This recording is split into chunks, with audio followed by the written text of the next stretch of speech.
We're Sarah and Jess pulling chairs to the table, sharing these stories wild and unstable. Trash talk to tacos, it's how we play. New episodes dropping every Tuesday. We laugh, we cry, we spill what's real.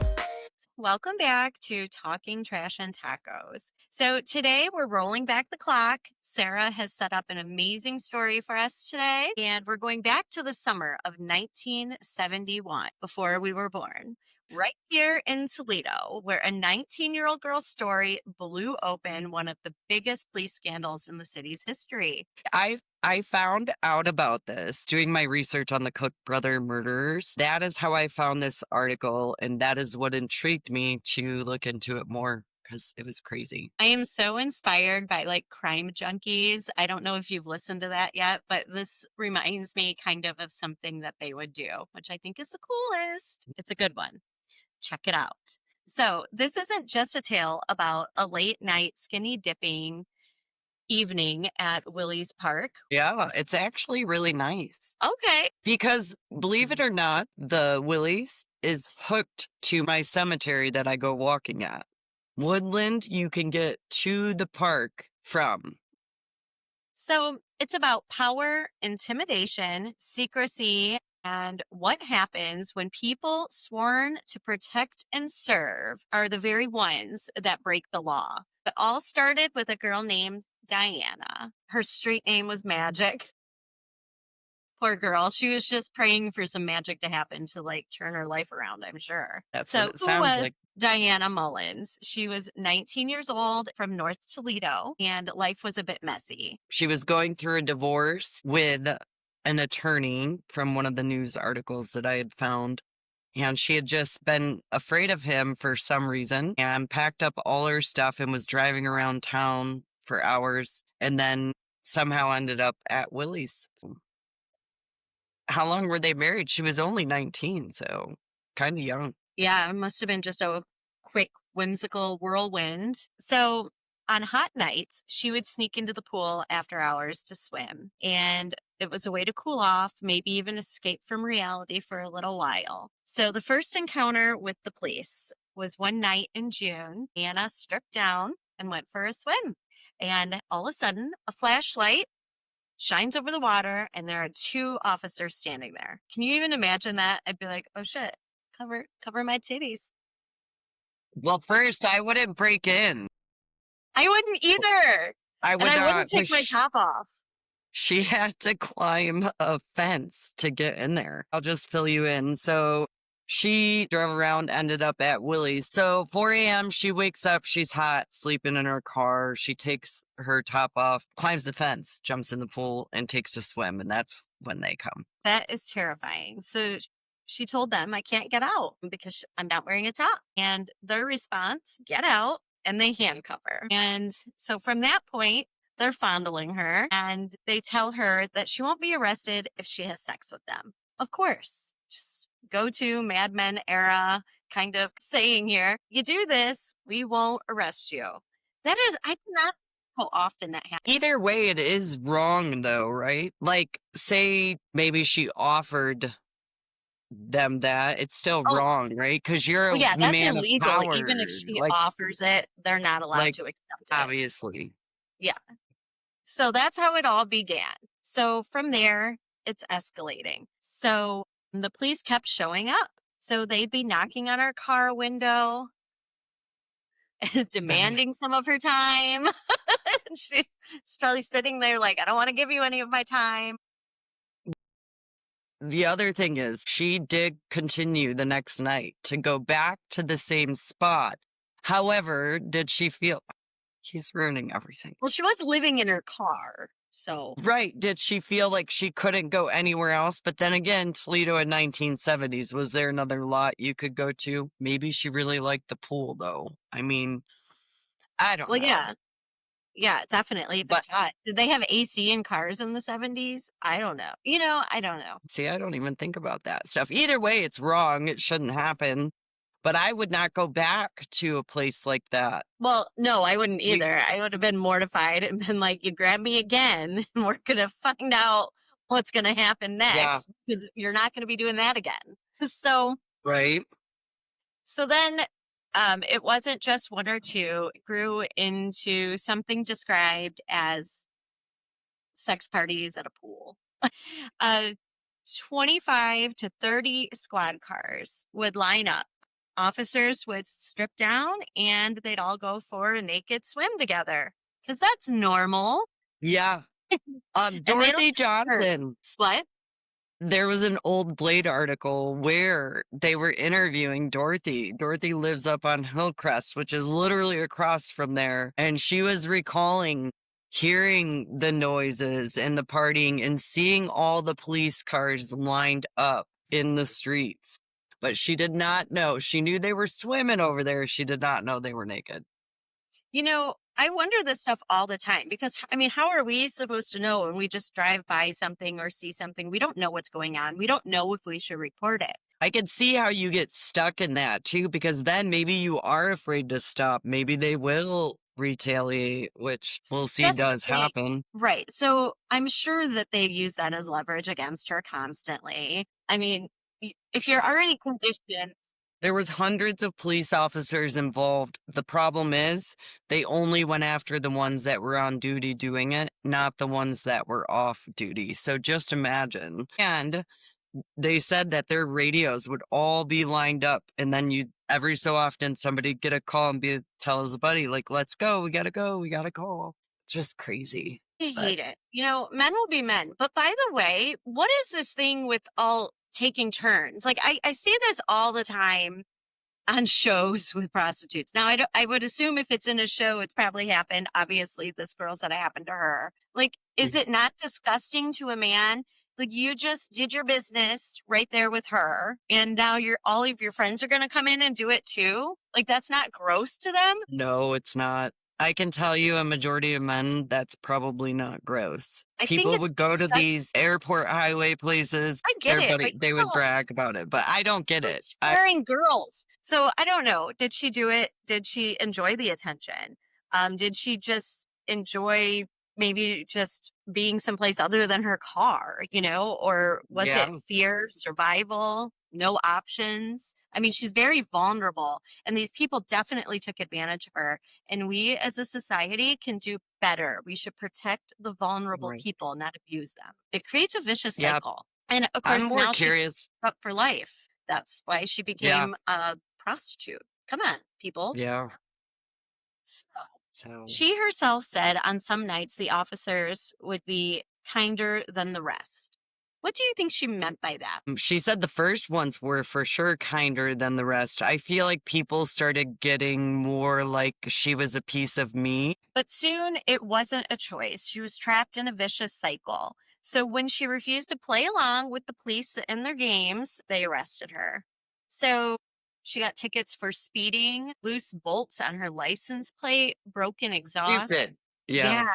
It was just harassment at that point, it sounds like. What maybe brought up again that's crazy to me though, is she said that's not why. She didn't willingly stop and get harassed. She actually said undercover cops busted them. So where I'm confused about the whole situation of it stopping is, was it really undercovers, but the police chief didn't know? Or did the police chief know, try to brush it under the rug, but then they started being assholes, the cops, to her. So she went and complained. Because the chief did say that was the first instance was she walked in and complained. But you'll see there's an article she wrote years later that she was interviewed, and she said that wasn't how she remembers it. She remembers them getting busted by undercover. Either way, I Yeah. just wanted to So throw that. it sounds like July 14th, 1971 is when Diana walked into the police station, begging the police chief to stop the harassment. She's had enough. Yeah, So the officials say that that's when the scandal began. right. Diana says it differently, like you said. Yeah, Yeah. So it sounds like somehow these undercover police officers caught wind of it and they staked out the pool and caught some of the police officers in the act. right. But my thing is, did the chief really not know in like the undercovers caught them just because they were being nosy, and then they said, "You guys can't do this crap." I mean, It's and hard. that's why I don't think we'll ever know, unfortunately. I think Chief Duck was Chief Duck. Chief That Duck. was his name. That was the chief at the time, was Chief Duck. Interesting. Yeah, I just think that was totally a different generation than now. I Mhm. think things are still swept under the rug, but more so back then, it's like you would turn a blind eye to so many things. So God only knows if he actually knew about it. I mean, I'm sure there was scuttlebutt around the office. Things like this don't happen and no one talks about it. Right. So she says there were hundreds involved. Hundreds. When I looked it up in that time frame of the 1970s, there were approximately 700 officers with the police department at that time. It was wild back then. Yeah, and I mean, things are wild now. I mean, imagine, yeah, back then when you didn't have phones, you weren't afraid someone was going to see everything you're doing because you're all trying to cover each other's asses. So it's Yeah. totally different than It- today.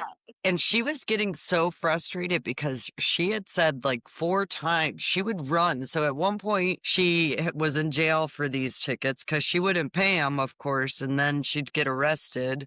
And then at one point she would run when she seen the cops and broke her ankle. Like, so there was a lot of situations that happened where she was worried. Yeah. I mean, I'm They made shocked she didn't end up dead. These days, you never know. They'd probably end up dead. I mean, yes. I mean, completely. I mean, there's so many unsolved murders. So the fallout was July 21st, 1971. The Blade headline, Girl Charges Police with Immortality. Girl charges police with immorality. Immoralness. Yeah. I don't even know if that's a word. So she names 18 officers, but says over 100 were involved. Most officers refused to testify. Many pled the fifth, and some even called in sick to dodge their polygraphs. It's ridiculous. So there was a lot of different Blade articles. This was going on for like a month, and every day there was something to be said. And the chief is getting mad because all the officers were refusing to talk. And so, yeah, many took the fifth. And there was a judge that ruled in their favor at one point to where they couldn't be polygraphed, and because that was the big thing, giving them polygraphs. So I mean, that's the hardest part is they're all connected. They're all part of the same brotherhood. So they're not going to turn on each other. So Yeah. 4 officers were officially dismissed. It was Sergeant Richard Langendorfer. Back then in 71, he was in his 40s. He was a career officer and ended up retiring in 1976. So I think that's weird, though, because it says that they were dismissed. So how did he retire in 1976? That's catchy. Well, We don't either know. way, no, 4 officers for dismissal. I don't know. They all didn't necessarily get Or just up dismissed. for dismissal. So he must have made it through. And okay, I see what you're saying now. So Yep. he ended up retiring. He stayed, he kept his job. Of course he did. Why would we think otherwise, actually? So Robert Paquin. By the way, Langendorfer and Paquin and Moore and Fugate are all the last names. And I know someone with that last name, all of them except I know the Paquin is related to the Paquin I know. the Paquin that we both know from school. Yeah, probably. Yeah. So Interesting. Yeah. But yeah, he quit. Robert Paquin quit like before anything could happen. So he must have been a pretty guilty party, in my opinion. That's just a guess. Mind you, all of these men, there was, I think, 9 or whatever in total, or 10 actually. 9 of them were married and had wives, just so you know. So, of course they did. Why wouldn't they? They all play these roles. Okay, that's fun. So 5 officers suspended. We'll leave that first name for last because I want to do my little asterisk to that one. So we got Dale Woods in his 30s. Let's see, he's moved to the Cincinnati area. What? You don't have to read where they went to. I was wondering if they got in any future trouble, so they just tended to give me all their history. you look all this stuff up, and okay, so we got Dale Woods was suspended, Daniel Slayton suspended, Charles Moore, William Schwab, and Richard Ohlers, Oehlers, all suspended for 60 days. So back when we started wanting to research true crime a little bit more than what we do, we were looking into a case of Susan Smith, disappeared in 2006. Car found behind Brook Park Apartments. She was living in Point Place. The car belonged to Sean Ohlers, which is the son of Richard Ohlers. Just saying, sounds a little sus, but quacks like a duck, looks like a duck, it might be a duck.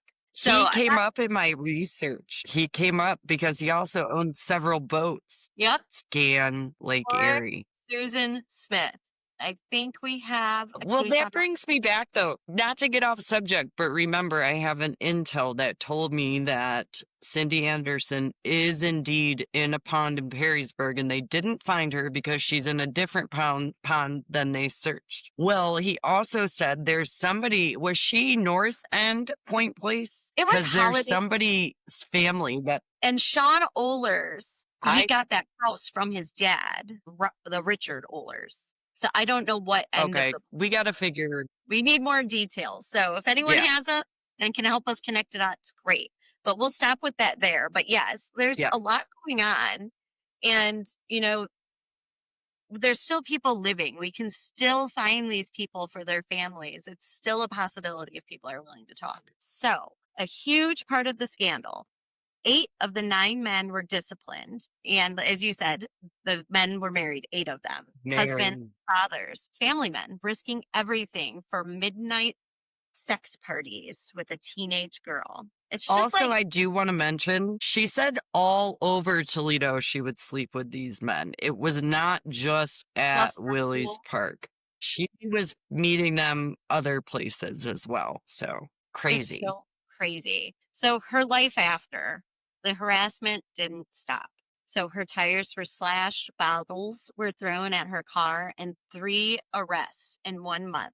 I mean, talk about being defeated. Like, you're being sexually abused, mentally abused, and stalked. And, you know, this is financial as well. You don't have any money, and they keep hauling you off to court. You have to pay court fees, do all these things. Like, what a struggle that was, I'm sure. I can't. Yeah, because it got cold. She couldn't be living, or maybe she did live in her car that whole time. It was not really that long of a time frame, though, obviously. Yeah. Magic became her name when she became a prostitute. And she did move to Detroit when she left Toledo. In 1972, she was convicted for soliciting.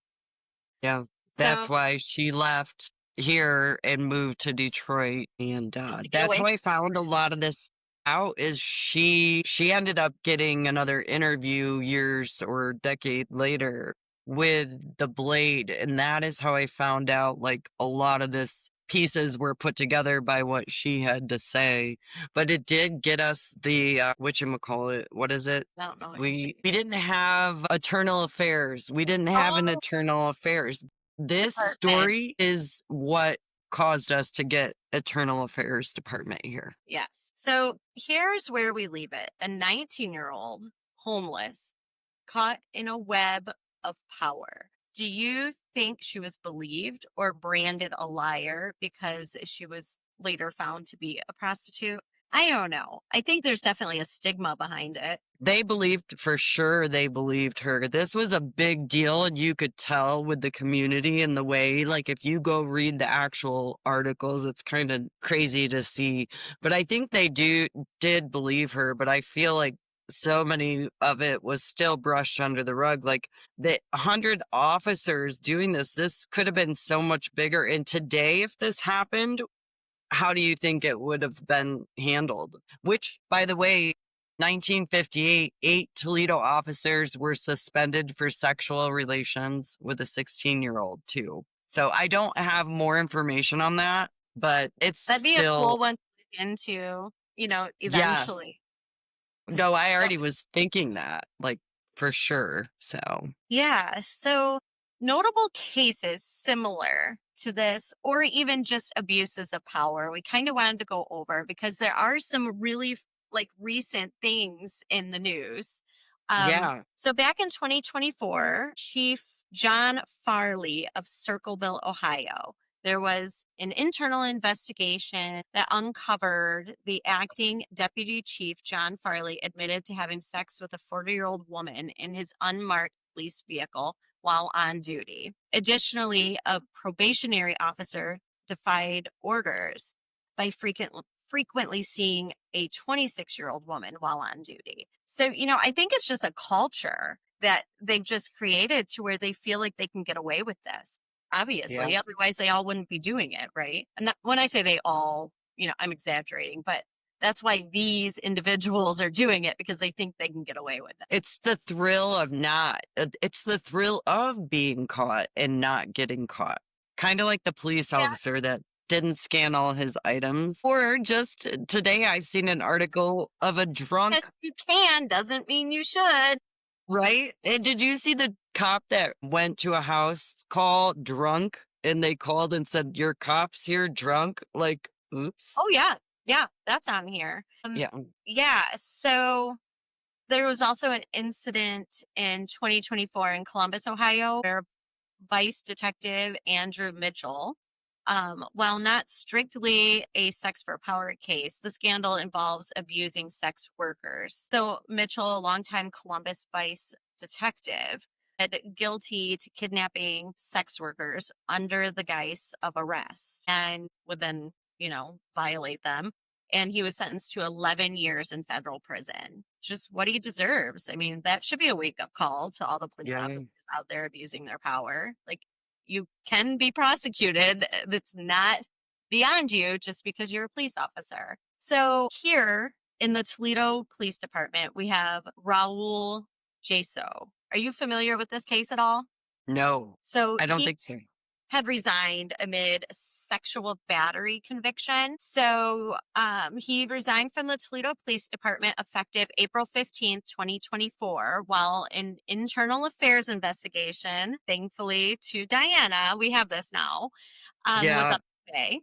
The probe stemmed from allegations of rape involving a woman in his home in Northwood in 2023. I do recall, I do not remember much about the woman because not that it matters. I mean, if a police officer Whoever it came up is. to me and made Yeah. me feel like I had to do something, I don't know if I would do it, but it depends. Like, am I afraid he's going to kill me? Because I do think that way. I do feel like they think they can cover things up. I don't know. I mean, I wouldn't want to willfully do this, but would I? I just think it depends on how they say it and what kind of pressure I'm under. Would you do it? No.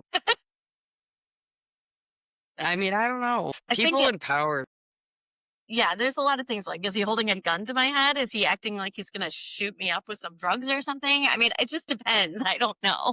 I Does don't know he what know one secret of your life that you don't want anybody to know? I mean, anything. that's the thing. It's like they can come after you. I think there was something like this before. I'm not going to get into it though. Another day. So the legal outcome was that he pled no contest, and the charge was reduced from sexual battery in Wood County, but he does have to register as a sex offender. And I think that's great. Now, this is another one. This is recent. Jeremy Burnt. He was fired for buying marijuana while on duty. I know him. He's Oh, do my you? friend on Facebook. Yeah, I Well, know him. I feel kind of bad for him. Number one, duh, Jeremy, not the best idea you've ever had. No. But tough lesson to be learned, right? I mean, this is your livelihood you're dealing with here. So, incident overview. Veteran officer Jeremy, of 20 years on the force, was caught on video in December 2024 acquiring marijuana from a non-licensed vendor while on duty in uniform and in a marked Toledo police vehicle. Was that like a cry for help? Was he like, help me? Because that's like way too much. I mean, you don't even take that. I wouldn't even take that risk, especially now everything is recorded. And that is literally around the corner from here. I remember It's the right. first time I went to a dispensary, I felt like I was doing something I shouldn't be doing. Like, I didn't want to go. I was mortified. You have to give them your driver's license. I remember my husband's like, are they going to put my name in the system? Because I don't do this stuff. And I was like, you just go wait in the car. This is not about you. This is about me. Yeah. Yeah, But, that's funny. yeah, Now he's probably given his ID. Oh, I'm just kidding. No, he hasn't. but yeah, so I feel like there are things coming in the near future. So I looked up a few things because I feel like he might be a poster boy for this, but he did it all the wrong way. Like, okay, if you did want to buy it, wouldn't you go not in the town where you're working? You wouldn't be in your uniform. And I'd probably take my own personal car or maybe even a friend's. I don't know, just say. But, I mean, I think at one point alcohol was illegal, right? Now it's legal and we can drink it when we're off duty. Some states have taken that into their own hands. They no longer do drug testing for employment in some states, such as Hmm. New York. I think Minnesota is one of them. So they are adopting these type of rules. It's just, still too new to have all the nuances in place. How do you feel about that? Do you think the states should reform a little bit as far as being more lenient now that especially if it's a state where you can legally sell that? Yeah, definitely more lenient on marijuana for Yeah, sure. like, I don't feel like a police officer should lose his job for doing that No, if I he's think not in that's his silly. uniform and if it doesn't affect his job, you know. Right, So exactly. I do feel kind of bad for him in that aspect, but at least he wasn't raping people. I mean, should have just waited till you were off the clock to do that. A little I bit. do know another Toledo police story. Okay. So, my hairstylist, I'm not going to name her name, but she said that when somebody she knew was in classes to be a cop, there was somebody with him that was also in the class. And all of a sudden, a video started circulating a room. It was a porno of said woman applying to be a cop and her ex.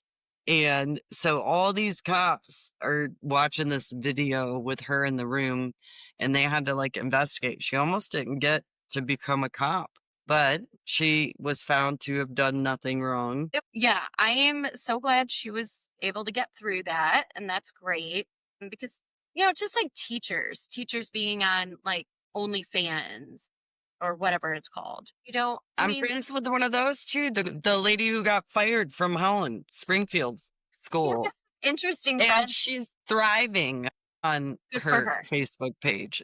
The girl I'm talking about, props to her for doing her. She's a badass too, by the way. There was a Walbridge police officer that responded to a service call while intoxicated. I think that's the one you were talking Yes. about. And Did you? I didn't see the video, no. But he was immediately terminated because, yeah, you don't need to drink on the job, people. Yeah. He You're a was cop. How are walking you up. going to make good choices? He fell on the way to the door of the house. Stop it. He fell down in the street, they said, and then he got there and their car door was open. So obviously it was like a car got like gone through. So then all of a sudden you see all these other cops arrive and then she's talking to him and she's like, "Oh, I don't know what that's about." And he's like, "Yeah, me neither." And he starts stumbling to the 8 officers and they immediately give him a breathalyzer and he must have Well, failed. and good for them because how intimidating to have to do that to your superior. Like, why would he put them in that position? That's awful, actually. But also, he's never going to live this down. So I do feel kind of bad for him, too. Like, but all It's around, like one of those moments you're embarrassed for somebody. Are you embarrassed for them? I have extreme empathy like that. Like, I can definitely feel all the feels of what I feel like other people would be feeling. So there's also this Deputy Matuszewski. Matuszewski. We're going to go with Matuszewski. If I was a cheerleader, that's what I'd sound like. Not very good. So July. P-O-L-Y-S-H. Polish. Yeah, love it. So July 18, 2025, arrested following multiple DUI incidents and a hit and run. What? You're a police officer. You can't hit and run. Like you're going to get away with it. So he was found slumped over in his vehicle, which is sad because he's obviously got a problem. I mean, and the other guy that was stumbling to someone, he has a problem too. This is called alcoholism and they need some help. Yeah, if you can't keep it together and go be a cop without being drunk, I mean, that's just crazy. I can go to work without drinking or being on drugs or whatever. So, There's too many social media people out there. Like, you can barely get away with anything. You're going to be recorded these days. There's this Kyle Howell, too, in 2023. He resigned amid an internal probe over allegations of excessive force. I don't know what that's about, but apparently... Like George Floyd situation, excessive force. Yeah, he must be a very angry dude. But then again, I think about this all the time. If I'm a police officer and I pull you over and I tell you to roll down your window, take your keys out of the ignition, put your hands where I can see them. If you're not doing those things and you're digging around, I'm probably going to think you're going for a gun too. I don't care what color you are. I'm stressed. So I would probably accidentally shoot someone, or I would be aggressive wanting to knee someone in their head too. Don't take my life for granted. You're not going to shoot me, right? You're going to follow the rules. Yeah, I would not make a move. I'm fidgety, I'm ADHD, but I know if a cop has me, right. I am not. Follow the last rules. The last one that did pull me over, I was like, officer, I swear you can drug test me, you can alcohol test me right now. I'm not doing anything. He laughed. But there's just some crazy stuff going on. We have a friend who was pulled over and they gave her a breathalyzer. She passed. Somehow she still ended up in jail overnight. And then she called the next day to get clarification. And she called to get the information and the officers involved. And they said they don't even have it down that she was booked or that she was there. So this shit still goes on in this day and age. And I think that's extremely scary, especially if you blow for them. Therefore, what they did had to be taken completely away. I feel like you're right. It happens way too much, probably. So anybody, if you have a shady cop story that you'd like to talk about, let's do it. And we're not saying all cops are bad. We're just saying... great ones. But, we all want to hear the interesting stories. But we like to shed light on positive stories, too. So we'll be coming forward with some positive moments. Yes. In the meantime, these are just the things we need to talk about and be aware of because these are the, underreported things that we don't hear about. I didn't know there was a police scandal of 1971. Right? Meaning? So now we all do. So thanks for joining us. And thank you, Sarah, for finding a cool story. And share with us what you think and if you know anyone. If you're a Paquin and you want to talk about it, give us a call. Yes. And eat tacos. Yes. Till next time. Good ones.